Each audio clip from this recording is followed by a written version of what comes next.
You've tried and failed to be a morning person. Started a new diet again. You've got that brand new pair of running shoes you're going to put on any day now. Or so you've been saying for 3 years. Like us, you're a fit mess. Or are you? Our guest this week might call you something else. She might just say you're BioCurious. This is A Fit Mess with Zach and Jeremy. All right, let's get messy. I'm Jeremy, he's Zach, and this is the Fit Mess Podcast. Thanks for listening. Hey, what's up, everyone? All right, we'll be joined in a few minutes by our guest this week. Her name is Kayla Osterhoff. She's from the BioCurious Podcast. Lots of great information about nutrition, about mind-body wellness, all kinds of good stuff to help you experiment with your biohacking, as we have come to enjoy doing ourselves. And one of the main things that we've been experimenting with the last couple weeks is our addiction to our stupid phones, our efforts to go on an attention diet, trying to delete Facebook and Twitter and all the apps from our phones and try and reconnect with reality. Zach, I don't know how far down that rabbit hole you went. I did immediately. I got rid of the Facebook, got rid of the Twitter, got rid of Instagram. But as it turns out, you can still access all of those through a browser on your phone. Yes, you can. So it's still really easy to get there. It's painfully easy because I thought, well, if it's on a browser, I'm not going to go to the trouble of going to those, but I can just keep those windows open and it's just like I have the apps. And so I have had some setbacks. I've spent a little bit too much time, checking those. And I did the other day, I had to reinstall Instagram because of the program that we use to post stuff to our various channels for this show. It needs an approval from the Instagram app to actually go out. So I caved. I had to reinstall that one. So I'm trying really hard to not open that app. It's so tempting when it's there. After our last show, I decided to take a look at my well-being app and see how much time I was spending on Facebook and Instagram. And I quite literally almost threw up when I saw some of the amount of time that I was wasting. How much time? And it was close to over an hour on both of them together. That's a lot. Yeah. It was a little jaw-dropping. And then, of course, I started to examine, like, when am I spending the time on these apps? And it's when I'm bored. And, so this kind of segues into what we're going to talk about later. But, like, I figured out a long time ago that I eat when I'm bored, right? I'm not hungry, but I go out and I eat, and I like crunchy things like Fritos, and I've gotten rid of that. But now I've noticed that, like, I browse Instagram and Facebook when I'm bored. So, like, I still have this issue with boredom that I can't just be in the moment and be okay with that. Yep. Because I'm still replacing it with something else. It's so terrifying to realize that I can't just be in the moment. Yeah, I have that a lot today. I was biking to work today, and I got to there's a bridge that's what do they call it? It's a drawbridge, and many times I will pull up to that bridge and it's up, and I have to sit there for 3-4 minutes. And usually I don't have my phone within reach. It's usually like in my backpack or something. But today I had it in my pocket, and as soon as I stopped, I'd opened the back, pulled it out, and checking my email. Oh yeah, I'm doing work email. It's a legitimate use of this bullshit. I can't stand to just stand there for 3 minutes. Right. And if it's the bridge I'm thinking of, it's a beautiful view right there. Oh, it's the Fremont Bridge. It's beautiful. Yeah. The bridge itself is a structural marvel. It's beautiful, and it's colorful, and it crosses this channel that looks out at another beautiful bridge and a beautiful lake, and there's just plants and trees everywhere. But I had to check work email because it couldn't wait 20 minutes. I wasn't going to be here stuck in my office all day looking at that same email that would take 4 minutes of my time once I get to work to blow through what I did then. Yeah. It's so and you kind dumb. of gotta laugh. You gotta laugh about it because otherwise you'd cry hysterically. It's true. Right? It's so stupid. It's such a dumb addiction. There's no good that comes from it. Yeah. So after our last show, I took a look at the time, and I did not remove the applications, but I did put the time limit again on my app. So I've got 15 minutes for each one of them, and I'm hitting that time limit really quick, and it's just training me to not spend a lot of time on it because I've only got 15 minutes on each one. So at some point I'll lower it down to be even lower, but it's the first couple of days pulling my phone out and knowing that I can't open up the apps that I want to open up, and realizing that the only thing I've got left is work email, which means I put the phone right back in my pocket. Yep. One app that I'm using a lot of, though, is I re-upped my my Headspace subscription. So I've been doing a lot more meditating. They're not a sponsor by any means, but one thing that is kind of cool that they do now is throughout the day there's several points where they do a live meditation, so you can see that there's like 300 people and you're all meditating together. I saw that. It doesn't really change the experience of your interaction with the app, but just sort of knowing that you're sharing this moment with people is kind of a cool thing. So that's a new feature if you're dabbling in your app-based meditation programs or whatever. And and of course, audiobooks and all that. I'm looking for any way to just, if I'm going to stare at my phone, I need to be productive with it. It should be productive and useful. You got it. Exactly. Not just mindless scrolling because I'm bored. So shifting from attention diet to actual diet, how's yours going? It's, I'm just going to go out there and say it's pretty shitty. Yeah? Yeah, it's I think I've been,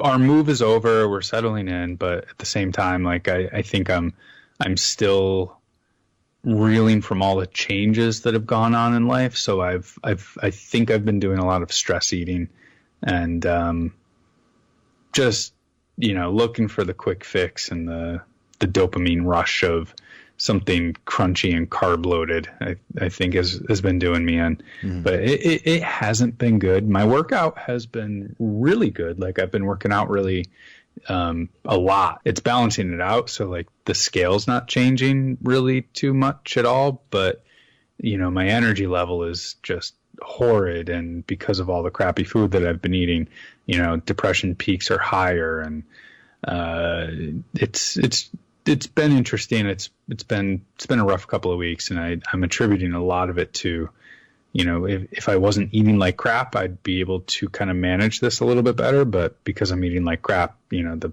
peaks and valleys are so much higher. Yeah, I'm also not eating my best. I think we even talked a little bit about it when we got together a couple weeks ago, and I'm realizing, and we'll get into this a little bit in our conversation with our guest, but I've sort of been at this point where I set a weight loss goal through tons of exercise and sticking to a vegetarian-based keto diet. I got there. I met the milestone. I accomplished my goal. That's the words I'm trying to find. And I have to say it again, though. Congratulations, because it's a big goal. I know you didn't celebrate it, but you should every day. Right. Well, and in a way I do, because the scale's not budging. I can eat whatever I want right now, and nothing seems to change. I am tracking things like muscle mass and bone density and things like that with an app, again, on my phone, because it distracts me. And everything is basically holding steady. I feel shitty because I'm not eating well and I'm not exercising in the way that I was. So it's not working for me. Even though it's working for me in terms of the numbers, it's not working for me on a emotional and, strength and feeling good level. And so I'm sort of at this point where I'm trying to decide, do I stick with what worked? Do I do it again? Do I go hardcore keto again? And do I, stick with a workout routine? Or do I change my diet? Do I experiment with something else? That's something that I am interested in talking to our guest about, because she actually is a scientist. She's a health scientist for the CDC. She runs the BioCurious Podcast. She's a health coach. She's got the credentials, so she's got the information that I think is going to help all of us figure out sort of a way forward. If you're anywhere near where we are, trying to figure out what should I be putting in my body, how should I be treating my body to maximize the results. And so you might remember, if you've been listening to the show for any length of time, we first talked about biohacking, and that term specifically, with the guy that created it. His name is Dave Asprey. He's the founder of Bulletproof Coffee. By the way, Bulletproof, sponsor of the show. Go to our website, thefitmess.com. There's a big link right there. Click that. Shop away. Optimize your health. Support the show. It's a win-win. But more to the point, biohacking is something that we sort of dabble in. It's adjusting your sleep patterns. It's eating differently. It's trying different workout routines. It's trying different supplements, doing different things to sort of optimize your health. That is what Kayla Osterhoff, or BioCurious Kayla, as she's known online, focuses a lot on her show. So she joined us, and we asked her the same question. What is biohacking to you? Biohacking, the way that I explain it most often that anyone can kind of picture, understand, is taking control of your environment. So that means either externally, which could be like where you're living, it could be the city and pollutants that you're exposed to, it could be even the relationships and the people that you surround yourself with, or your internal environment, your biology, basically, your gut health, your brain health, that sort of thing. Making changes to either of those levels of environment so that you can have control over your biology, over your physiology, to have specific outcomes that you desire, whether that be like a wellness outcome, a health outcome, or just kind of like a life goal. So I've listened. I'm a big fan of your podcast, by the way. I love the detail that you go into, and I will admit very freely that you've lost me a few times in the science, but I absolutely love it. So one of the recent episodes that you talked about, or that I listened to, went into you were talking about biohacking, but then you mentioned that there's this underlying foundational work that you kind of need to do before you can really start biohacking. And I was hoping to ask you about those things. What are those foundational pieces that we need to have in place before start looking into the details and start biohacking?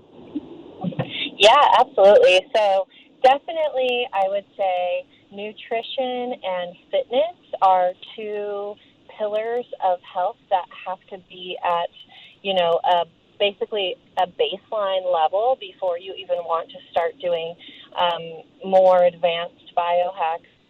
So biohacks are typically trying to get you to that next level of performance, that higher level of performance. But you can't get to next level or higher level if you're working from an unhealthy baseline to begin with.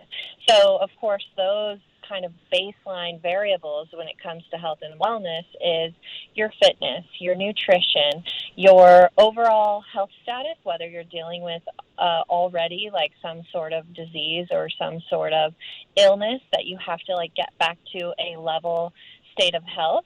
But I think most importantly, and probably the one that people forget about, is mental health. And by mental health, I don't mean traditional, like looking at things such as depression or anxiety and that sort of thing, which definitely contribute. But I'm talking about mindset. So having a positive and powerful mindset that you can work from is number one. I would say that's even more important than fitness and nutrition. It's interesting you bring that up because I was just having a conversation with my wife last night about my own fitness goals. And in the last year and a half or so, I've lost nearly 60 pounds. I was working out a ton. My diet has been a lot better up until very recently because I had set a goal for myself. And once I reached that goal, it's been really hard to stay as committed and focused. I mean, and I reached that goal and learned I'm not done yet. I've still got a ways to go, but I haven't been able to make the mental switch that I made a year and a half ago to commit. And it's really interesting how much I'm fully aware of. If I make that decision, I will see the results. I'll follow through, but I can't seem to commit to that decision. Is that something that you see a lot in working with your clients or working with people in this field?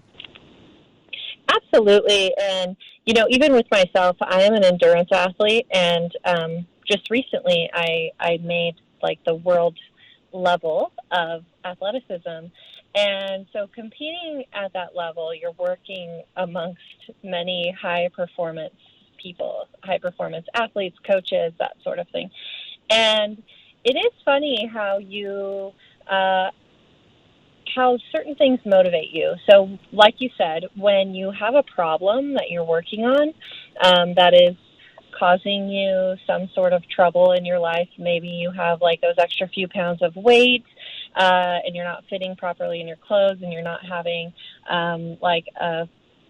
positive interactions with your colleagues or with your spouse because you're concerned about how you look or something like that, or if you're just kind of feeling sluggish because you're not moving your body. That's a pretty powerful motivator to get you to work towards your goals. But as you said, when everything is working kind of how you want it to work and you're not really facing any major challenges, or if you're not working towards any major goal that has like a deadline, then it's hard to stay motivated because everything's kind of working well and, you know, you could kind of get away with it. And humans in general, when it comes to like behavior change science, which is something that I studied in my public health degree, is humans are always looking for the path of least resistance, meaning that if, you know, there is no major problem or any major goal with some pressing timeline on it, then you're likely to lose motivation. So the way that I like to keep myself motivated personally is I'll just sign up for races, or I'll get like an accountability partner, meaning that I will dedicate to going for a run or going to the gym with a certain friend. And that way I have to keep myself accountable to that goal that I've set for myself, because either there's money on the line, or there's somebody relying on me, or I have to, you know, compete at a certain level at a race to qualify for the next level race. So I think setting kind of these little milestones or goals that keep you accountable will help to keep you motivated. Yeah, that's something I've sort of learned about myself in this journey is how much I rely on external motivators to reach those goals, and so that's a good idea. I hadn't put it into that clear of perspective, so that's good. You mentioned nutrition. I wanted to ask you a little bit about that because there's no end to the debate about proper nutrition online, especially around the field right now of the keto diet, the low carb, high fat diet. This is something that Zach and I are big fans of, that we both have seen a lot of success with. What does the science tell us about those kinds of diets? If you've looked into the research around nutrition science, it's kind of like everything else, where something that the research is saying is really great for us today, in 10 years might say it causes cancer. So it's very cyclic, and things kind of come in and out of popularity, even from a scientific standpoint. So I'm not a huge fan of any of these like major diets or labels, just because I feel like they're temporary. Like if you say the word diet, you're already you can assume that is going to be a temporary change that you're doing for like a specific goal, and it's not actually changing your eating lifestyle, which is more sustainable. So I would say for anyone, you can do the research out there. You know, the keto, getting your body into ketosis and being fat adapted is a very powerful tool, and if done right, most people really thrive on that sort of high fat, low carb diet. I'm not going to say that is going to work for every single person's biology, because it's just not true. And if you look into the research, you'll see some cases where it's questionable as far as the efficacy, but it depends also on the goal. But that being said, our brains are mostly made of fat. So if you're talking from like a performance standpoint, as far as your brain performance, fat is going to be super important in that aspect. So for me, what I do is I just take the concepts that are true, that ring true for me, for my biology, that work really well, from the keto diet, from the paleo diet, from low carb, from Mediterranean, from carnivore, from vegan. I just take what makes most sense from those diets and integrate that information into my own eating decisions. And so I think it's important to kind of just take these big lessons learned in nutrition science and apply them for what works best for you. But in general, cutting out toxic foods, so processed foods, anything that is like synthetic foods, is going to be a good idea generally for everyone, or at least limiting that stuff. Also, sugar is a major problem, especially refined sugar. And it really does cause disease. And if it doesn't, even if it's not the cause of disease, it contributes to the progression of disease, especially things like diabetes, cardiovascular disease. Even when you're looking at things like Parkinson's, Alzheimer's, sugar is going to be a major contributor to this. So in general, I would say cut out toxins, cut out refined sugar, all refined sugar if you can, and reduce or cut out all sugar altogether. And then lastly, eat as much whole foods as close to the source as you can get them. And if you can choose organic, that's going to be a better choice just because of the toxin issue. So those are kind of like my 3 tips, and it doesn't matter what diet you follow, those work on any diet. So 2 more questions on this field. One, you mentioned what works well for your biology. And I think for me, a lot of times when I hear people talking in those terms, I imagine that they've done some sort of blood testing and they're really adapting what they're eating to that specific test result or whatever.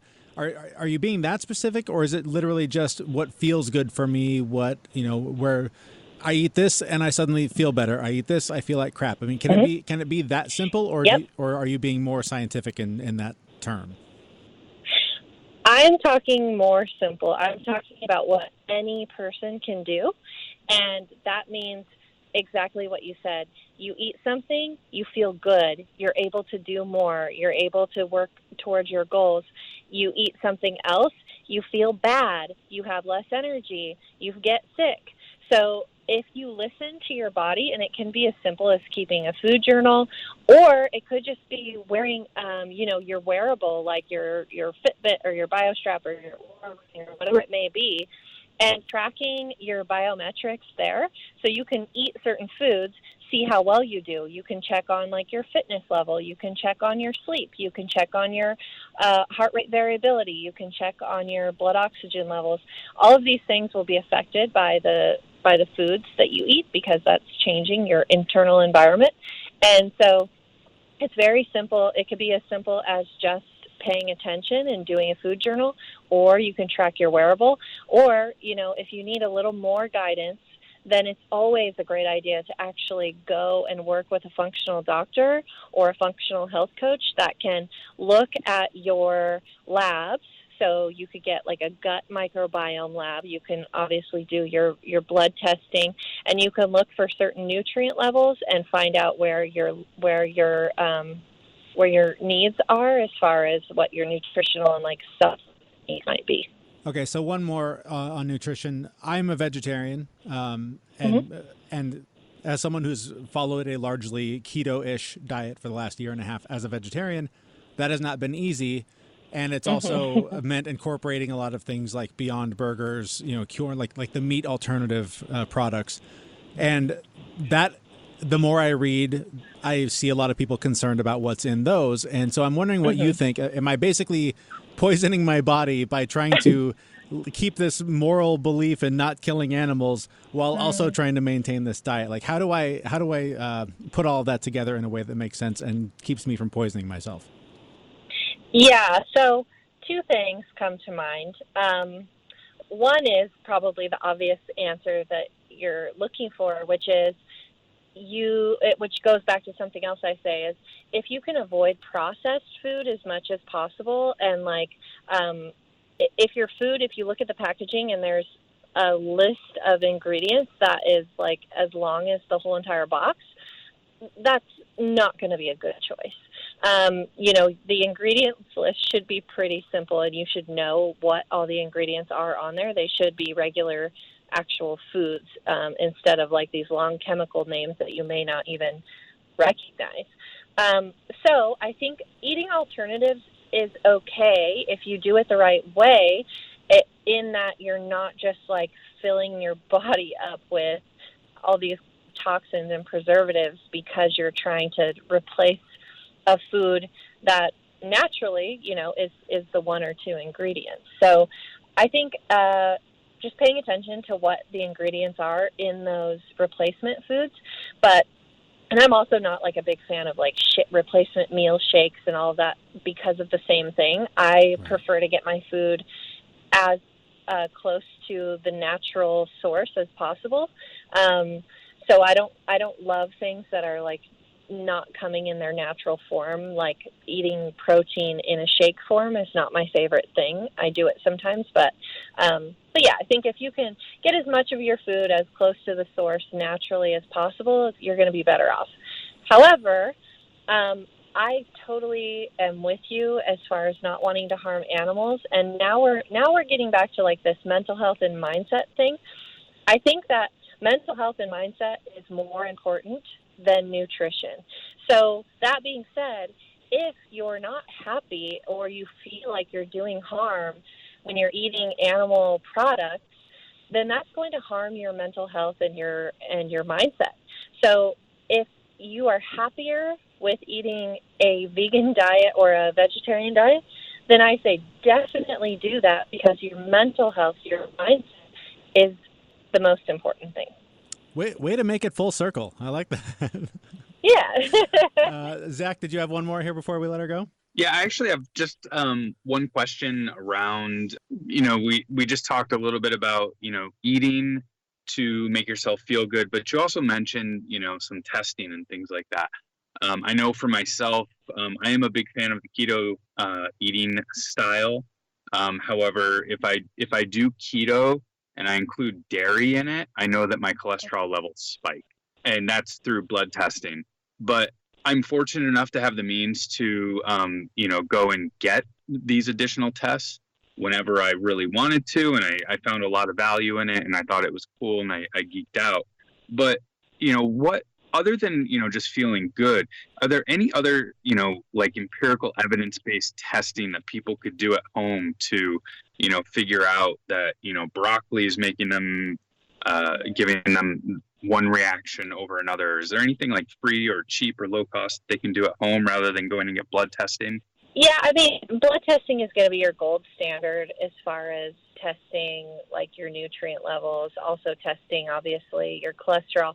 Like there is no replacement for testing your cholesterol. However, if you wanted to track something at home, like you have no means to go to a doctor and get these labs done, I would suggest tracking your biometrics, and you don't even need a wearable for that. A wearable obviously makes it a lot easier, but you could just measure your blood pressure, and you can just Google how to measure your own blood pressure by tracking your pulse. It could be that simple. Measuring your blood pressure is the number one predictor of heart disease, hypertension, and it's the number one predictor of things that put you at risk for heart disease, including cholesterol. So if your blood pressure is consistently high, then maybe that is your decision maker to spend the money to go and get the labs done, or to work with a doctor. But I would say in general, if your blood pressure is consistent and it's at a healthy level, and if your lifestyle practices, that they're at a healthy level, meaning that you feel good mentally, physically, you don't have like energy crashes throughout the day. You don't have anything that would be concerning to make you feel like you have a health issue. Like if your eyesight suddenly seems to get worse quickly, that could be a major predictor or a sign of disease. So just say like really paying attention to your physiology and the changes that are happening if you don't want to go and get like the physical labs done. So before we let you go, is there like 1, 2, 3 things that you would hope someone who is just hearing you, hearing us, hearing about any of this for the first time that they should try and implement in their lives today? Yeah, so I would say number one is find out how you can create a positive and powerful mindset for yourself, because that is going to be a cascade that makes you healthier on every level of your life. And for me, a lot of times it's as simple as a breathing practice. Anything that can reconnect your mind and body is going to be a powerful tool. So just even taking a deep breath will bring you back into your body. It will give your mind a moment to pause and relax, and really calm your nervous system, activating that parasympathetic nervous system. So we're all living in this high stress, fast-paced world, and so we need extra tools to manage stress. So number one is whatever makes you feel powerful and able to keep a positive mindset. Number two is managing your stress, however that is. If you need to take breaks, if you need to ramp up your self-care practice, if you need to put some essential oils in your car so that you can smell something enjoyable as you're sitting in traffic, if you need to take a hot bath at the end of the night and really prioritize that, whatever it is to help you manage your stress and get breaks, which also contributes to your mindset. And lastly, I would just say there's so much information out there. There's this podcast, there's my podcast, there's all these influencers and experts of everything you can think of out there on the internet providing their advice and recommendations, which is great. It's great that we have all of this free information at our fingertips. But I would say be your own advocate, do your own research, and also do little experiments on yourself to see what works for you, because whatever works for me, I guarantee you that same exact thing is not going to work well for you, because you are unique. We're all unique, and we need to figure out what works for our specific biology. Speaking of all those influencers and all that information, you're taking this show on the road. You're going all over the world with your message. You've got a couple big events coming up. You've got a podcast. You got a website. Tell us where we can find out about all of that information. Yeah, thank you. So my podcast is called BioCurious, and it's on all the major platforms. A lot of times we talk about biohacking, and I'm talking with lots of experts in this area. My website is BioCuriousKayla.com. There's some info there. But the best place to connect with me and the easiest place is just on Instagram, BioCurious_Kayla. If you direct message me, I check that multiple times a day, and I always respond to every single person that sends me a message. So if you have a question or if you just want to say, hey, I would love it if you reached out to me there. And like you mentioned, yeah, I do have a biohacking mastermind retreat happening in Iceland this September, and that's actually directly following the Health Optimization Summit, which I will also be at. And if you want a discount to the Health Optimization Summit, you can use the code BioCurious Kayla for 20% off your ticket. And then if you are interested in the Iceland trip, reach out to me, direct message me, and I will let you know about some discounts happening around that as well. Lots of good stuff. Thank you for this time. Thank you for this conversation and for interacting with us on Instagram, where we found each other. It's been a lot of fun following your work and a really good conversation. Thank you so much. I appreciate you guys having me on. It's interesting how the phrase biohacking, it really does seem intimidating, but it's just, it's like we talk about on the show. It's about making small changes in your life. It's as intimidating as you want it to be. It's like our guest Kayla Osterhoff said, so many of these things, it's all individual. No one thing is going to work for everybody.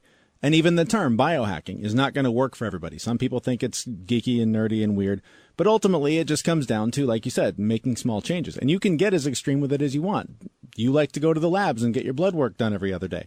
You know, I go to bed at different times. I eat different things. It's whatever you want it to be. But as long as you're somehow tracking the progress, even if it's just mentally, how do I feel when this? How does my body respond when this? That's all it is. That's all biohacking is. And ultimately, you know, I've been thinking a lot about the last couple of years of my life and how almost 60 pounds ago, talking to you shortly after deciding to stop drinking and all that, deciding that I was just I'm just gonna try and only eat 100 grams of carbs a day. Let's see what that does. Mm-hmm. And like she said, it's this cascading thing. You knock one door down, another one opens. You knock that one down. Like, you just keep going through these different stages when you're paying attention to what you're doing and following through on the things that are working and stopping the things that are not working. It's that simple. It's simple, but it's incredibly hard. That's yes, the thing. It is. It's not easy, but it is simple. It's really easy to talk about the things that you need to do. Actually doing them is you're right. It's incredibly hard because, I mean, to be blunt about it, I mean, there's an addiction aspect to all of these other things that we're doing to our bodies that we shouldn't be doing. Well, and that addiction is a response to the lifestyle that we live in, a Western society. And I'm not saying Western society is inherently bad, but we're constantly bombarded by stress, financial stress, family stress, work stress. Like, there's always something. There's so little time to just reflect and take stock of what you're doing and what's not. Like, you have to make time for it, and not everybody has it. I would argue nobody has it, but it just has to become a priority if it's something that is important to you. And I don't know, that even feels judgy to say, because I'm sitting here, having not significantly worked out in a while. My diet's kind of off the rails. I'm not really sure what to do, but I haven't taken the time to just reflect and go, honestly, what am I going to do? Let's set a goal and make a plan and do it, because it's hard to do. Well, it's all about prioritization. Everyone's got the same number of hours in the day. It's what you do with them that matters. I do want to mention we have a terrific new guest blogger that is creating content for us on our website, thefitmess.com. She's my cousin. I should disclose that. But the Be Well Mama Beth has been writing some great stuff for us on our website. I hope you'll check it out. And welcome to those of you that found us through her. I'm really glad to be working with her. And so it's a fun thing that we both seem to be on this trajectory in our lives right now that matches up well to, I think, help us both sort of get the word out on how important it is to take care of yourself, because it is something I feel like we're both sort of learning again at this point in our lives. Yeah, no, I'm super excited that she's writing and is part of the community with us. All right. Well, before we go, we also want to mention our other sponsor, Bravus Brewing Company. It's a delicious non-alcoholic beer selection that they have for you. You can get beers delivered to your house. Go to the link on our website, thefitmess.com, and use the promo code FITMESS10. Get 10% off your order. And I've been dabbling. I've been going to the Total Wine, trying some other non-alcoholic beers. Got to say, I think we hooked up with the leader in this industry. They make some quality stuff. I agree. I've tried a bunch of the other ones as well, and I keep going back to Bravus. And I mean, it's flavorful. It's like the real thing, and there's no downside. Yeah. Other than the carbohydrates, but a few carbohydrates are good for you. Hey, after a 10-mile bike ride, I'm going to give myself that beer. It's just the way it's going to go. It's just the way exactly. It's gonna go. All right. Well, we're going to get out of here. Thank you again to our guest, Kayla Osterhoff from BioCurious, the podcast. You can find a link to her show on our website, or just Google her on whatever podcast platform you prefer. But that's all for now. We'll be back in a couple of weeks with a new episode. You can find it at thefitmess.com or wherever podcasts are sold. We'll see you soon. Thanks for listening. See ya. Bye. We know this podcast is amazing and does not seem to lack anything. But we still need a legal disclaimer. Jeremy and Zach are not doctors. Please consult your physician prior to implementing any changes that you heard on this podcast. The listener assumes that Jeremy and Zach do not know what they're talking about, and that you'll do your own research on the topics talked about in this podcast. The hosts of this podcast are not liable for any physical or emotional issues that might occur directly or indirectly as a result of listening to this podcast.